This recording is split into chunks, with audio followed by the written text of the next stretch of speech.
Revenge ایک ایسی چیز ہے جس کی وجہ سے انسان اندر ہی اندر کڑتا رہتا ہے، اور کہیں نہ کہیں وہ ایک ایسے مومنٹ پر پہنچ جاتا ہے جہاں اسے خود سمجھ نہیں آتی کہ وہ کیا کرنے والا ہے، اور اس کا خمیازہ پھر وہ ساری زندگی بھگتتا رہتا ہے۔ شاید اسی وجہ سے اسلام میں غصہ کرنے کو حرام قرار دیا گیا ہے۔ ابھی حال ہی میں ایک لڑکی کی ریل میرے نظر سے گزرتی ہے جو کہ مجھے بہت ہی زیادہ معصوم لگی، اور آج کل یہ سوشل میڈیا پر بہت ہی زیادہ وائرل ہوئی تھی۔ اس کا نام ثنا یوسف ہے، اور حال ہی میں یہ سوشل میڈیا پر بہت ہی زیادہ ٹرینڈز میں رہتی تھی اور آہستہ آہستہ مشہور ہو رہی تھی۔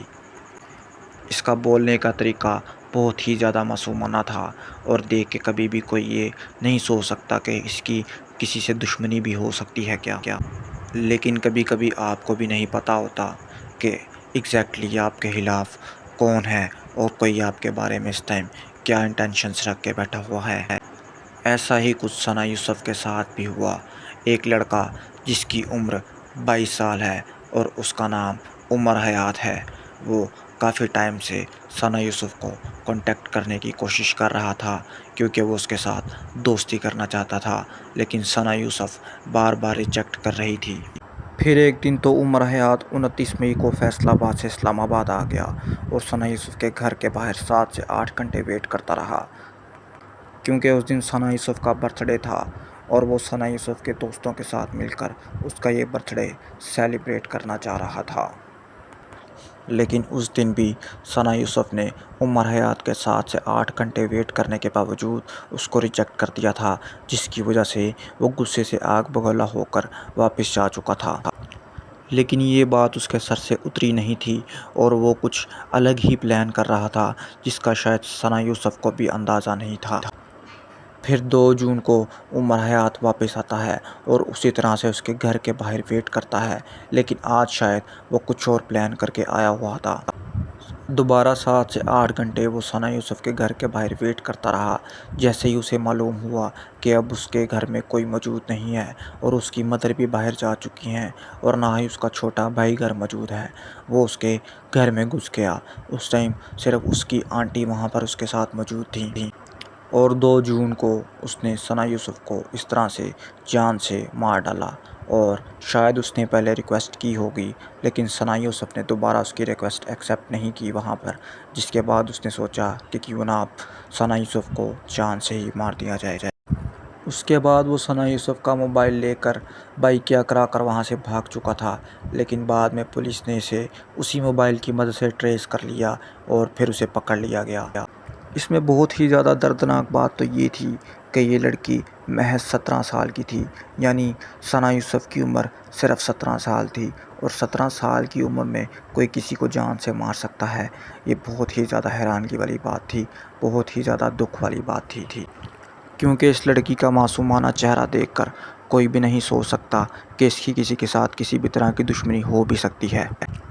اس میں ایک بہت ہی زیادہ غور کرنے والی بات ایک اور بھی ہے جو شاید بہت سارے لوگ غور نہ کر پائے ہوں گے، اور وہ بات یہ ہے کہ یہ لڑکا کہیں نہ کہیں سدھو موسے والا سے انسپائرڈ تھا۔ اگر آپ اس لڑکے کی فیس بک اور انسٹاگرام پروفائلز جا کر دیکھیں گے تو کہیں نہ کہیں اس کی پکچر کھنچوانے کے سٹائل سدھو موسے والا اور سدھو موسے والا کے ساتھ کام کرنے والے لوگوں سے کافی ملتے جلتے ہیں۔ اور ایک حیرانگی کی بات یہ بھی تھی کہ سدھو موسے والے کا قتل بھی 29 مئی کو کیا گیا تھا، اور اس نے بھی کہیں نہ کہیں شاید 29 مئی کی تاریخ ہی چنی ہو ثنا یوسف کو جان سے مارنے کے لیے۔ غور کرنے والی بات یہ بھی ہے کہ یہ 29 مئی کو بھی آیا تھا جو مختلف نیوز چینلز بتا رہے ہیں، اور 29 مئی ہی وہ دن تھا جس دن سدھو موسے والے کا قتل بھی کیا گیا تھا۔ ایسا بھی ہو سکتا ہے کہ اس نے جان بوجھ کے 29 مئی کی تاریخ ہی چنی ہو یہ سب کچھ کرنے کے لیے، لیکن کسی وجہ سے اس دن یہ سب کچھ نہیں کر پایا، تو پھر اسے یہ سب کچھ 2 جون کو کرنا پڑا، کیونکہ جو لوگ سدھو موسے والے کے فین ہیں عام طور پر وہ 29 مئی کو بہت ہی اہم ڈیٹ سمجھتے ہیں۔ جیسا کہ حال ہی میں رجب بٹ نے اپنے ایک پرفیوم کو لانچ کیا تھا جس کا نام اس نے 295C رکھا تھا۔ اس سے ایک بات ظاہر ہوتی ہے کہ یہاں تو یہ سدھو موسے والے کے نقشے قدم پر چل رہا تھا، یہاں یہ لارنس بشنوئی کو فالو کر رہا تھا، کیونکہ لارنس بشنوئی نے بھی 29 مئی کو سدھو موسے والے کو مروایا تھا، اور اس نے بھی 29 مئی کو ہی شاید کہیں نہ کہیں یہ چیزیں پلان کی ہوں گی، کیونکہ اس دن بھی یہ 7 سے 8 گھنٹے ویٹ کر کے گیا تھا، اور اس کے بعد جب وہ 29 مئی کو یہ چیزیں نہیں کر پایا تو شاید پھر اس نے 2 جون کی ڈیٹ چنی ہوگی۔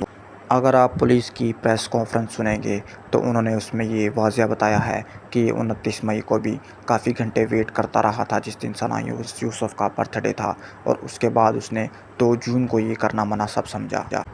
یہ بات آپ نے بھی نوٹ کی ہوگی کہ جو لوگ سدھو موسے والے کے فین ہیں ان کے لیے کہیں نہ کہیں 295 ڈیٹ بہت اہم ہوتی ہے، کیونکہ انہیں لگتا ہے کہ اس دن سدھو موسے والے کا قتل کیا گیا تھا، جسے سدھو موسے والا آلریڈی پریڈکٹ کر چکا تھا۔ اس وجہ سے انہیں یہ چیز بہت ہی زیادہ اہم لگتی ہے، اور وہ اپنی چیزوں کو 295 کی ڈیٹ سے یعنی 29 مئی کی ڈیٹ سے کہیں نہ کہیں لنک کرنا چاہ رہے ہوتے ہیں۔ ثنا یوسف کی مقبولیت کا اندازہ آپ اس چیز سے لگا سکتے ہیں کہ یہ خبر صرف پاکستان تک محدود نہیں رہی، بلکہ بھارت اور بنگلہ دیش بھی اس خبر کو کور کر رہا تھا کہ پاکستان میں ایک مشہور ٹک ٹاکر کو مار دیا گیا ہے۔ اس چیز سے آپ اندازہ لگا سکتے ہیں کہ ثنا یوسف کتنی مشہور ہو چکی تھی۔ اینڈ آئی ہوپ سو کہ ثنا یوسف کے ساتھ جس نے بھی یہ کیا اس کے لیے ثنا یوسف کو انصاف لازمی ملے گا، اور اس کو بھی سزا اسی طریقے سے دی جائے گی جس طرح ثنا یوسف کے ساتھ ناانصافی کی گئی۔